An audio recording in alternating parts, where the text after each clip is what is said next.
Ndoumbelane la ñuy waxee lépp. fii man maa la ko waaw. bu xoolee li tax la ma waroon dem Thiès mu bàyyi ko mooy xam na ne am na fu mu jëm.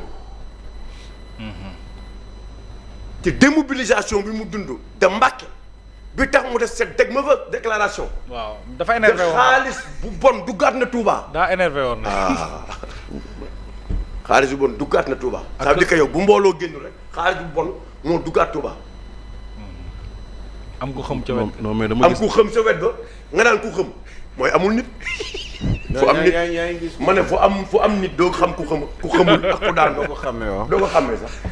da nga ko lu sax ba naan da nga ko talul sax. mais Omar c'est-à-dire gis nga man moi je trouve que comme encore une fois ni ma ko doon waxee rek ñaari at yi mujj yi man li ma gën a remarqué mooy l'infantilisation des personnes c'est-à-dire que dañoo nekk di infantiliser sénégalais yi. Bachir xam na li may wax nii bu baax a baax. di leen kelle. non c'est-à-dire dañu bëgg a delloo. au berceau quoi. waaw mais c'est Sénégal est-ce que dëkk la boo xamante ne boo demee garage mécanicien bu ñetti plombier dajee. science politique bi fa gars yi di teg ndax am expérience su démocratie. rëy na rëy goo xamante ne gisuma kan nga mën a yóbbu au berceau mais pendant 2 ans et demi on nous a vendu du vent. du vent laa la wax. exactement xam nga tey résultat bi mooy la ñu waxoon au départ lii mënul jur dara li ma gën a choqué man parce que moi je te dis encore une fois je suis dans les symboles de la République man jàppoon naa ne même su fekkoon ne ancien premier ministre dafa war a dem assemblée nationale waroon na jël temps quand même au moins mu joxe lenge yi ba pare. passation pour éviter que deux pouvoirs qui sont censés être distincts ñu nekk di paasante parce que xam nga science politique yoo xam lu ñu lay jàngal tey boo demee dans Maurice Duverger bindoon un grand traité de science politique moom ak Paul Aliès ak Charles Debache booy lire seen livre yooyu ba tey am na c'est droit constitutionnel et sciences politiques ñu ngi koy jàng les cours de première année deuxième année machin tout ça gis nga dañuy fàttali li nga xamante ne moom mooy essence bi mooy maanaam pouvoir yi ni mu distingué pour éviter que ñii di interférer ci ñële relation entre assemblée ak exécutif dañ ko organiser judiciaire moom dañ ko tegee ne parce que c'est un pouvoir presque à part boo xamante ne bëgguñu sax ñu ciy laale d'ailleurs sax ñoom demoon nañ ba théoriser ne que le fait que chez nous le président préside le conseil supérieur de la magistrature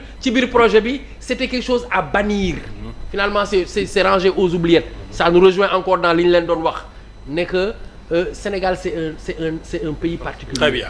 mais damay wax rek les 3 pouvoirs distincts mooy tey am na dëkk yoo xamante ne yow est-ce que mës nga gis président de la République mu ñëw assemblée di def. non du dugg assemblée. dugg sax non ñun Sénégal fii mais ñun tey. non ñun suñu Sénégal fii président de la République du dugg assemblée. le premier ministre. mais un président étranger ñu fal ko président assemblée mu ngàlloo encore. waaw moo si kii manto bi.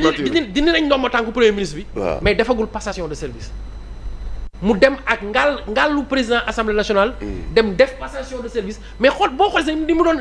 je dis pas infantiliser mais ni mu doon traité sax le premier ministre je trouvais même pas qu'il dafa amoon déséquilibre. mais que valait cette voilà mais donc moment boobu man pour man la passation devait intervenir. avant. mais loolu. Très bien.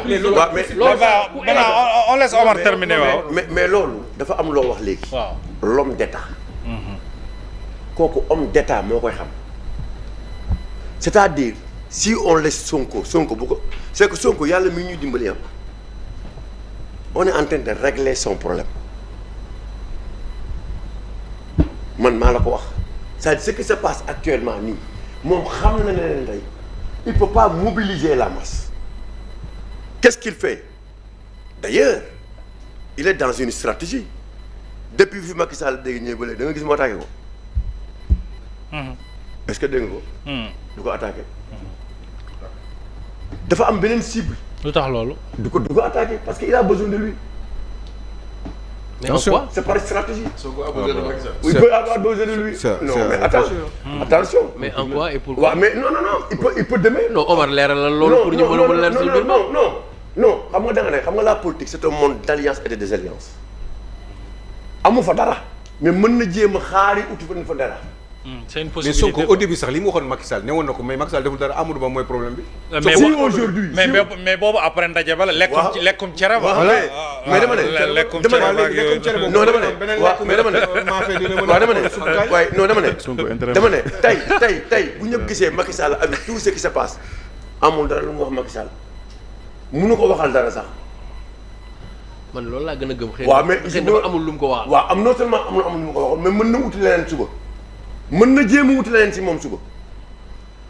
mais man am naa lu mu dégg lu mu waxoon Macky Sall. te non mën na ko wuti. il faut jamais dire jamais. waaw mais dama ne la mën na ko wuti moom mën na ko wuti. c'est quand même dans des situations surréalistes. mais d'accord on est en politique. tu n'as jamais imaginé un jour que Sonko dina téye Barthélémy Dias di ko wax lii. wala di ko def li mu ko def di ko dàq sa wala mairie Dakar. nit personne n'a jamais imaginé ça. jamais ouais.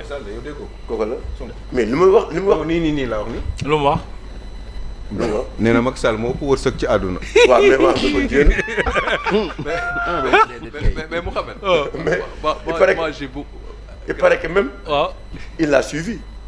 waaw loolu si émission maa ngi dégg sax ñu naan il l'a suivi. c'est ça mais li am solo mooy. pour daaneel waaw Omar. dafa am lu am te da ngeen ko xamul. mooy Sonko assemblée royaume la si moom. c'est-à-dire li ko fa neex la fay def. tey acte yi muy poser proposition de loi et tout les députés ne peuvent être au courant. allez demander à des députés mën nga wax ñu ne la xamuñu yëguñu sax. mais c'est normal. moom ci lu ko neex moom lay def léegi bu ñu ko toppoon moom on quitte l'état comment dirais-je. l'état de droit. à l'état de nature. aussi. foofu la bëggoon yóbbu réew mi te mënu fa am mais lii Sonko posé comme acte def ay proposition de loi du def proposition pour que ñu leeral 37 milliards kii. Azer dëgg yàlla. 8 milliards yi. moo tax waruñu sa wax lii dañ ko waxaan ñu dégager leen mu jeex. c'est-à-dire non mais dama lay expliquer c'est-à-dire yow ngay wax ni yow. non yow Sénégal yëpp ñu ngi wax 37 milliards Azer ñu ne ñu wax ñu suñu 37 milliards fu mu dugg yow Sonko bu dee li ngay wax gëm nga ko. non franchement man reconnaître ma la maanaam comme président assemblée nationale ça je le dis clairement bu fa tawoon benn loi du ma ko kii man appliqué. man Omar Faye. waaw mais yow bu dee li ngay wax gëm nga ko te nga waxoon fii ne am nga 1 milliard 700 millions. 70 kay. 700 1 milliard 700 et quelques millions. te kenn xamul ndax. de fonds pour kenn xamul ndax. périodiquement ndax. yow ku la gëm yow la.